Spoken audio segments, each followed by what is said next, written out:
Ladies and gentlemen, the Palace Press Officer under Secretary Claire Castro.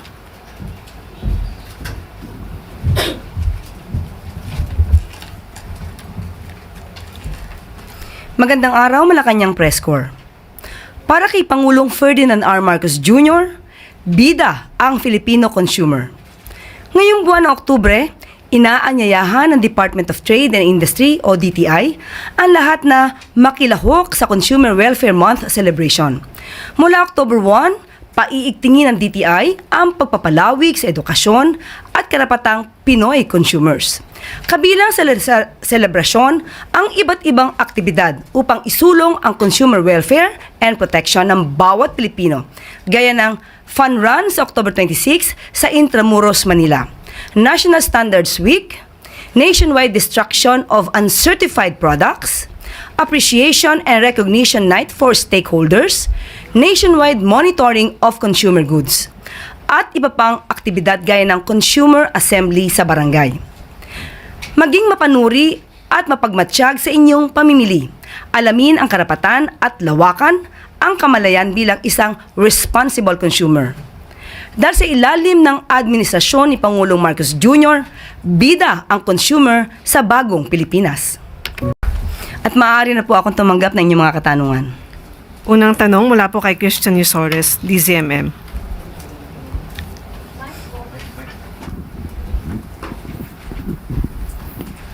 Good afternoon, Yusek. Good afternoon. May we know po the Palace's statement or reaction sa resignation ni Mr. Zaldico as member ng House of Representatives. May mga umaalma po kasi na baka lalong hindi na po siya umuwi, and even DOJ Secretary Remulla said alam niya na baka hindi na magparamdam si Mr. Ko. Sa pangyayari po yan, kung nag-resign po siya, yan naman po ay kanyang kagustuhan. Walang makakapigil sa kanyang mga desisyon. Ngunit kung magkakaroon man siya ng kaso at maisasampa, hindi po niya ito maiiwasan. Hindi niya po ito matatakbuhan. So mas maganda po rito kung siya man po ay masasampa ng kaso, ipaglaban na lang niya ang kanyang karapatan at ipaglaban ang katotohanan na naaayon sa kanyang mga ebidensya. One follow-up lang po. How important po ba si Mr. Zaldico dito po sa gitna po ng mga investigation sa flood control controversy? Kasi lumulutang po yung pangalan niya for the past week sa mga hearing in the Senate pati po sa House of Representatives. Kung nababanggit ng kanyang pangalan, definitely dapat niya po itong sagutin. Dahil kung hindi niya po ito masasagot at iiwasan niya, lalabas lamang po siyang guilty. So, mas mainam po na maipaliwanag niya ang kanyang side. Sunod na tanong, Katrina Domingo, ABS-CBN. Good morning, Yusek. Good afternoon, Yusek. Ma'am, may we know the status of the blue alert notice for Congressman Zaldico? Has it already been granted, and meron na po bang nabigay na whereabouts and current movement of the former congressman? Kakakausap pa lang po natin kanina kay Asik Miko Clavano, pero ang sabi po niya ay waiting pa rin po sila ng response. So, hantayin na lang po natin. Ma'am, follow-up question. Na-raise po ba yung issue ni former Congressman Zaldico and his resignation during the LEDAC where both President Marcos Jr. and House Speaker Bogie D were present? Hindi po napag-usapan. Sunod, Ana Bajo, GMA Online. Good afternoon, ma'am. Ma'am, may we just get Palace po? Sino po yung namili kay Azurin to be the special advisor? Is it the ICI or President Marcos? And ma'am, what were the things considered para si Azurin po yung mapili nating kapalit ni Mayor Magalong? Kung sino man po ang namili, ibibigay ko na lamang po sa inyo kung anong detalye dyan. Pero ayon po sa Pangulo, ang pagkakapili po kay General Azurin ay base na rin po sa kanyang karanasan, sa kanyang mga kagalingan, at siya naman din po ay investigador at walang komplikasyon. Hindi po kasi siya politiko. Ma'am, but how confident is the President with Azurin being the special advisor po ng ICI given na he was implicated po sa isang he was accused of allegedly covering up yung drug haul sa Manila noong 2022, though hindi naman po siya kasama sa nakasuhan. So, yan po, maliwanag. Kayo na po nagsabi, hindi nakasuhan. Kasi kung naakusahan lang, madali po kasi mag-name drop. Madaling magbanggit ng pangalan, madaling magturo, lalo na ngayon. Pero iba po kasi kapag nakasuhan at nagkaroon ng desisyon ng conviction. Thank you, ma'am. Sunod, Ivan Mayrina, GMA News. Yusek, good afternoon.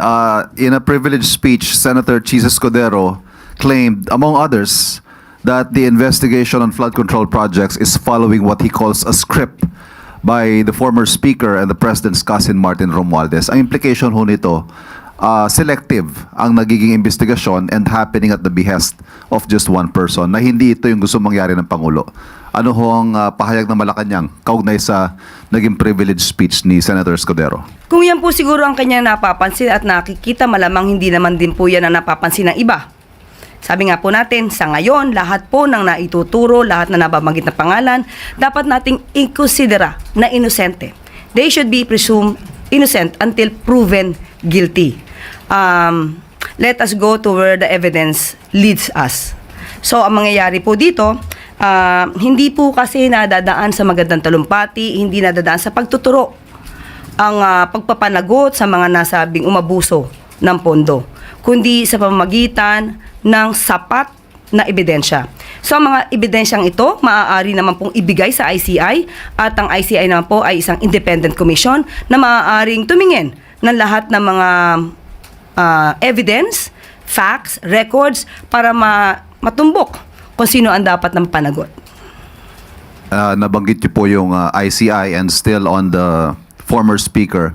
May pahayag po si Vice President Sara Duterte. At if you don't mind, babasahin ko po yung portion na hihingan ko kayo ng reaksyon. Ang sabi po ni VP Sara, I have repeatedly questioned the judgment of President Ferdinand Marcos in choosing Martin Romualdez as Speaker of the House of Representatives, especially after the Delaware court ruling was issued. Sadly, President Marcos continues to display this flawed judgment by merely changing the leadership in both houses of Congress while keeping a stranglehold on the flood control probe through the creation of what is supposed to be an independent commission on infrastructure that is clearly under his control. One day, the flood waters of truth and accountability will flow all the way to Malacanang, and on that day, the Filipino people will finally decide that we deserve better. Okay, nakakuha po tayo ng pahayag ngayon lamang at atin pong nabasa ang kabuuan. Unang-una po, siya naman po ay abogado. So, dapat malaman niya kung ano ba ang pagkakaiba ng na-mention at ang conviction. Hindi po natin pinagtatanggol dito ang former House Speaker o Representative Romualdez. Pero babase lamang po tayo sa kanya naging salaysay. Unang-una, sinabi niya rin po, oo, sapagkat ito ay tugma sa mga nababalita na noong pagtanggap niya ng suhol.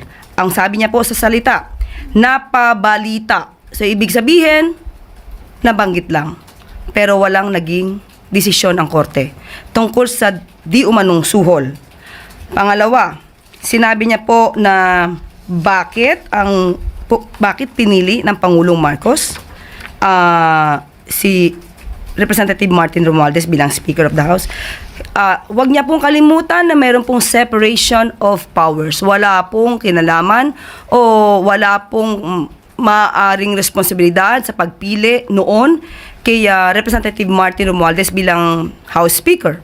So, wag niya pong kakalimutan yon. At yung binabanggit niya pong Delaware decision sa Delaware Court, muli, nakita po natin to pero wala rin pong mention na si Speaker Romualdez or si Representative Romualdez ay guilty. Ang sabi lamang niya dito sa kanyang pahayag na mention ng 17 times. So, siya po mismo, ang Vice Presidente ay na-mention din sa mga di umano-anomalya na transaksyon. Dapat po ba natin siyang husgahan? Katulad ng ginagawa niya ngayon sa ibang mga mambabatas. Ma'am, sorry. How about on this point where the VP is saying that the flood waters of truth and accountability will flow all the way to Malacanang?